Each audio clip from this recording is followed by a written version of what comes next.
हरे कृष्णा। स्वागत है कृष्ण पुस्तक के आज के सत्र में आप सभी का। तो आज एक बहुत लंबे अंतराल के बाद हम फिर से अपनी कृष्ण पुस्तक की श्रृंखला को शुरू कर रहे हैं।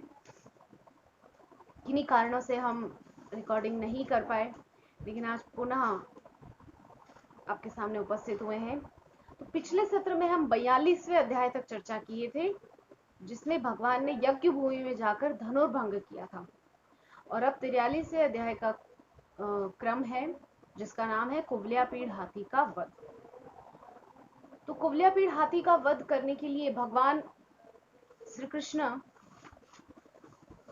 जैसे ही प्रातःकाल अपना जो नित्य क्रियाएं होती हैं, उनको जैसे ही भगवान श्री कृष्ण और बलराम जो भी उनके सखा थे इत्यादि, उन सभी ने जब अपनी नित्य क्रिया को पूर्ण किया, यानी कि सुबह का स्नान, ध्यान, पूजन पाठ इत्यादि जो कुछ भी होता है, वो सब पूर्ण करने के पश्चात कृष्ण और बलराम ने मल्ल भूमि से, रंग भूमि से नगाड़ों की आवाज सुनी। उन्होंने सुना कि जोर जोर से नगाड़े बज रहे हैं। तो वे बहुत उत्सुक हो उठे। उनके अंदर कौतूहलवश ये जानने की इच्छा उत्पन्न हुई कि ये शोर, ये ध्वनि कहां से आ रही है। तो वे लोग जिज्ञासावश उस स्थान पर गए। तो रंगभूमि में प्रविष्ट होने से पहले वहां पर उनको सामना करना था कुवलयापीड़ हाथी का। ये बहुत ही विशाल हाथी है। इस हाथी में 10,000 हाथियों का बल है। तो ऐसे 10,000 हाथियों का बल अपने अंदर लिए कुवलयापीड़ हाथी उस मल्ल भूमि यानी कि उस रंग भूमि के द्वार पर खड़ा था और उसके मस्तक पर बैठा था उसका महावत। और महावत जो है, उस हाथी को वहां पर, महावत के हाथ में एक अंकुश होता है, जिसके माध्यम से वो उस हाथी को अपने वश में, अपने नियंत्रण में रखता है। तो वो जो महावत होता है वो असल में हाथी का कंट्रोलर होता है। तो इस प्रकार से महावत जानबूझकर दोनों भैयाओं के रास्ते में उस हाथी को खड़ा कर दिया और चेतावनी देने लगा कि अंदर जाने की चेष्टा मत करना। तब वहां पर श्री कृष्ण ने उस महावत को क्रोध में कहा कि आप यहां से हट जाइए, वरना आपको और आपके इस हाथी को दोनों को मैं मृत्यु के घाट उतार दूंगा, यमराज के घर पहुंचा दूंगा सीधा। इस प्रकार से श्री कृष्ण ने चेतावनी उस महावत को दी। तो वहां पर श्री कृष्ण ने जब चुनौती दी, तो वो जो महावत था वो अत्यंत उत्तेजित हो गया, एकदम क्रोधित। और तब वह हाथी श्री कृष्ण की ओर अटल मृत्यु की भांति बढ़ा। क्रोध में वो हाथी, क्योंकि हाथी को उत्तेजित किया किसने? महावत ने। उसके हाथ में अंकुश होता है ना, तो वो उसको कंट्रोल करता है। तो हाथी को उत्तेजित किया महावत ने, जिससे वो हाथी क्रोध में आकर के भगवान श्री कृष्ण और बलराम की ओर तेजी से बढ़ने लगा। वह उनकी ओर दौड़ा है और अपनी सूंड से उनको पकड़ने का प्रयास करने लगा। किंतु श्री कृष्ण अत्यधिक कुशलता से हाथी के पीछे चले गए। तो श्री कृष्ण ने क्या किया, उसकी सूंड में आने की बजाय उसके पैरों के नीचे से होकर के उसके पीछे चले गए, बड़ी कुशलता से, बड़ी चतुरता से। तो अपनी नाक, केवल अपनी नाक की सीध में देखने में सक्षम वह हाथी अपने पैरों के पीछे छुपे हुए श्री कृष्ण को न देख सका। अच्छा, हम सभी जानते हैं कि बाकी जो छोटे छोटे प्राणी होते हैं वो पीछे की तरफ भी देख सकते हैं कि उनके पांव के वहां कुछ है या पूंछ की तरफ कुछ है, किंतु हाथी एक बहुत ही विशाल प्राणी होता है। वो पीछे की ओर नहीं देख सकता पलट के। उसका डील डॉल इतना बड़ा होता है, उसका उसका आकार इतना बड़ा होता है, इतना भीम का उसका शरीर होता है कि वो पीछे की तरफ देख नहीं पाता कि क्या चल रहा है। तो हाथी देख नहीं पाया पीछे की ओर छुपे हुए श्री कृष्ण को, किंतु उसने श्री कृष्ण को अपनी सूंड से पकड़ने का प्रयास किया, मतलब सूंड को इधर उधर उसने हिलाना शुरू किया। तो वो चेष्टा कर रहा था कि किसी प्रकार से श्री कृष्ण को वो पकड़ ले। तो उसने क्या किया, अति शीघ्रता से कृष्ण ने अपना बचाव किया वहां पर, जब वो हाथी अपनी सूंड से पकड़ने का प्रयास कर रहा था। और फिर से हाथी के पीछे जाकर उन्होंने उसकी पूंछ को पकड़ लिया और हाथी को पूंछ से पकड़े हुए श्री कृष्ण उसे खींचने लगे। तो यहाँ पर श्री सुखदेव गोस्वामी बाल्यकाल में श्री कृष्ण ने जो बहुत सुंदर सुंदर लीलाएं ब्रजभूमि में की हैं उनको याद कर रहे हैं।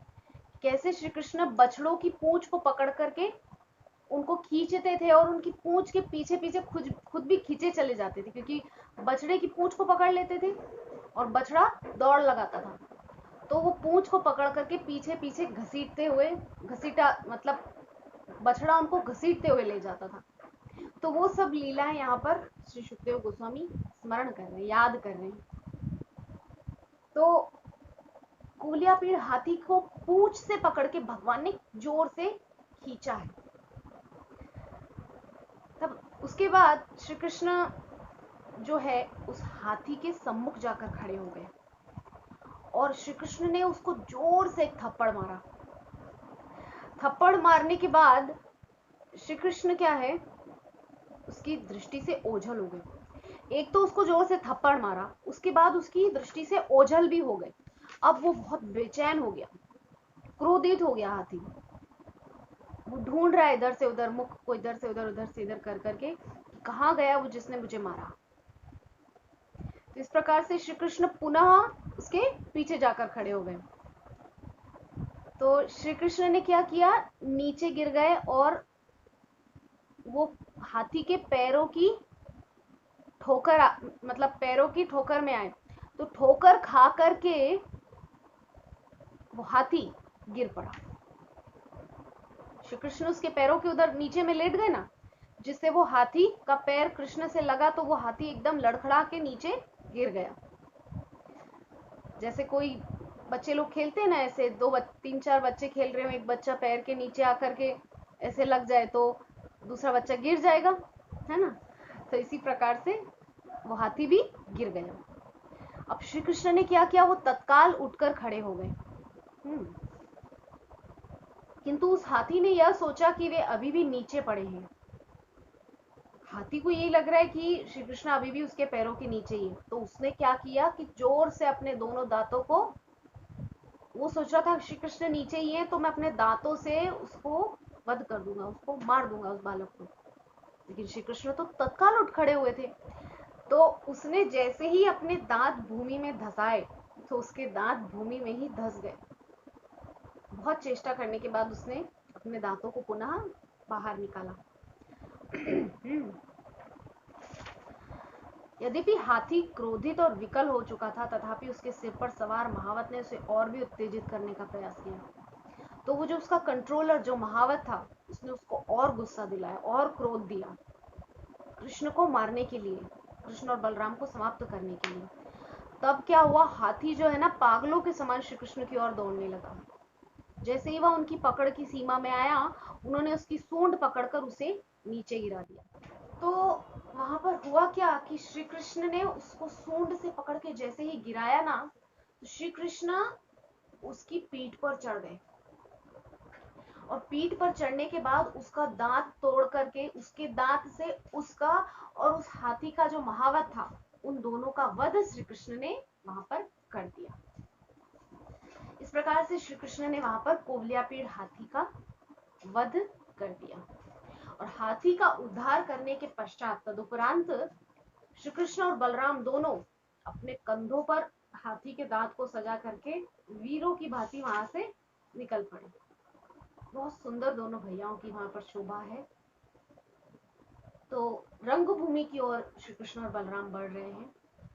तो रंगभूमि में जैसे ही श्री कृष्ण प्रविष्ट हुए हैं, तो वहां पर जितने भी लोग बैठे हुए थे, उनको अपनी अपनी भावना, अपने अपने भाव के अनुरूप श्री कृष्ण का दर्शन हो रहा है।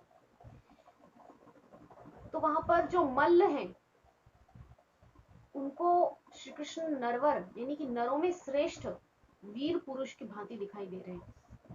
और जो वृष्णी लोग वहां पर बैठे हैं उनको श्री कृष्ण अपने वंशज के रूप में, प्रसिद्ध वृष्णी वंश के प्रसिद्ध वंशज के रूप में दिखाई दे रहे हैं।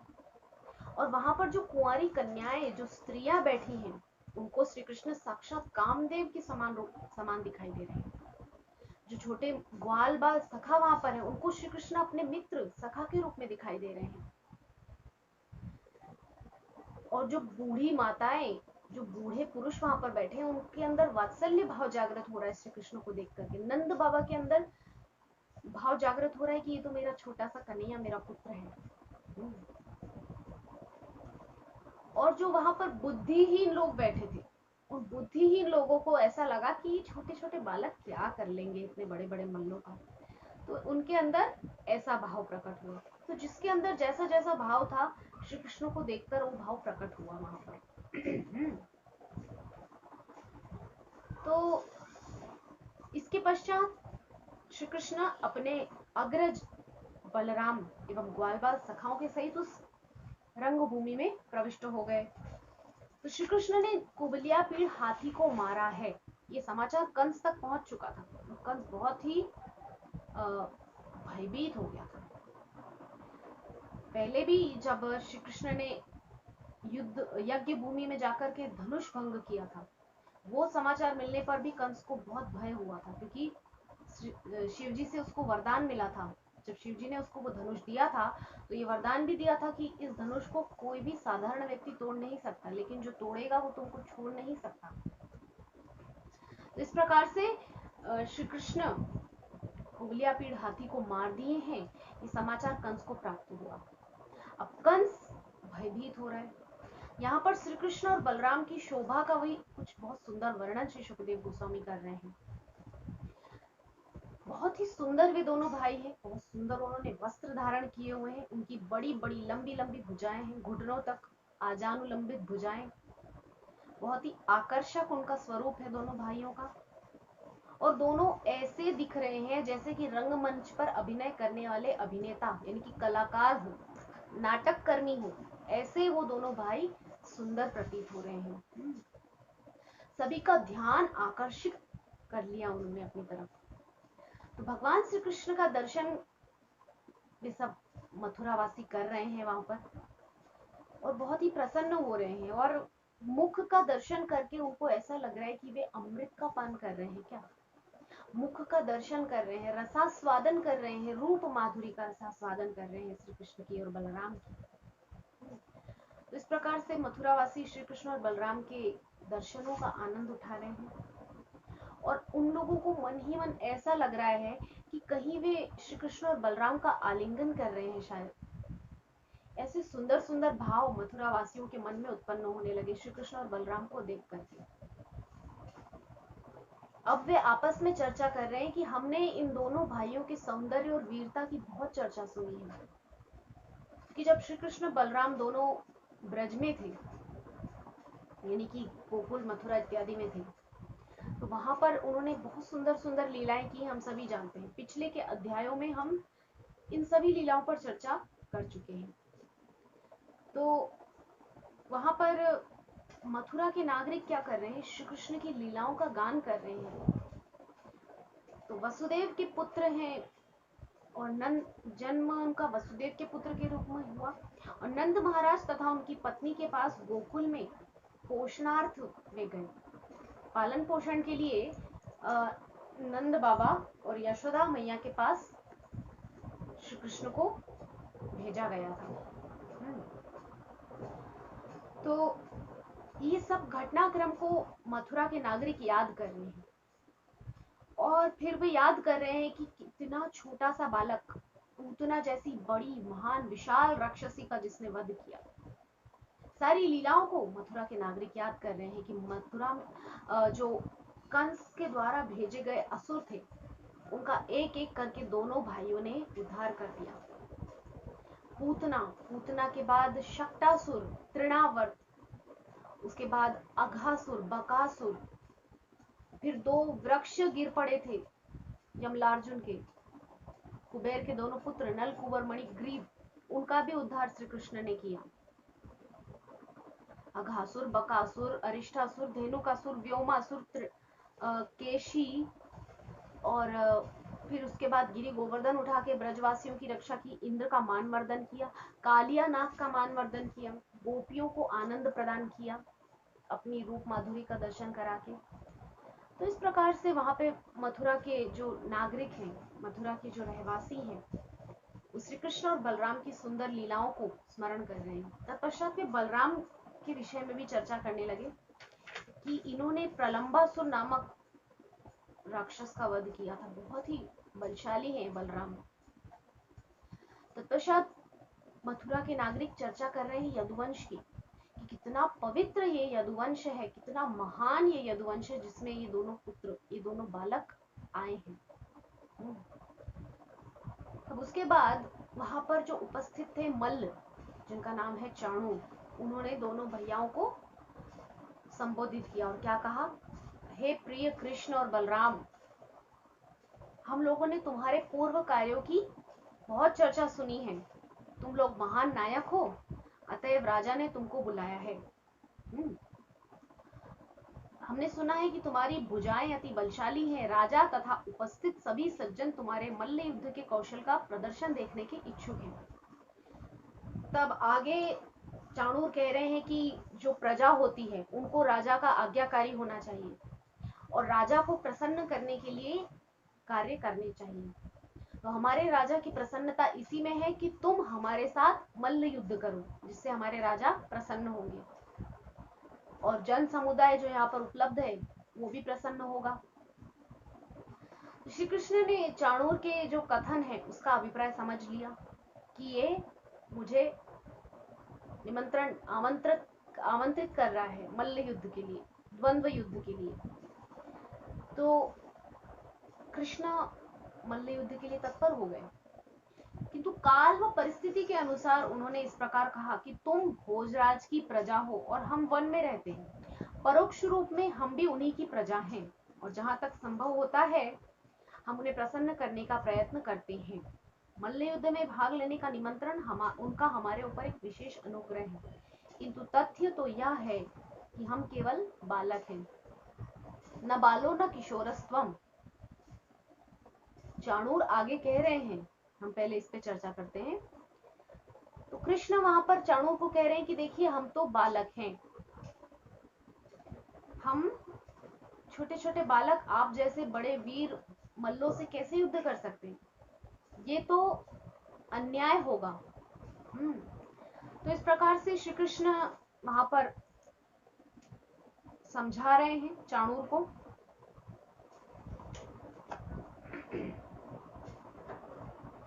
कि इस प्रकार से अगर आप हमारे को मल्ल युद्ध के लिए बुला रहे हैं तो ये तो उचित नहीं है ना, क्योंकि हम तो छोटे बालक हैं और आप इतने बड़े बड़े मल्ल हैं। तो अगर आप हमारे को युद्ध करने के लिए आमंत्रित करेंगे तो जनता को ये रुचिकर नहीं लगेगा और ये अन्याय भी होगा। तो इस प्रकार से श्री कृष्ण ने वहां पर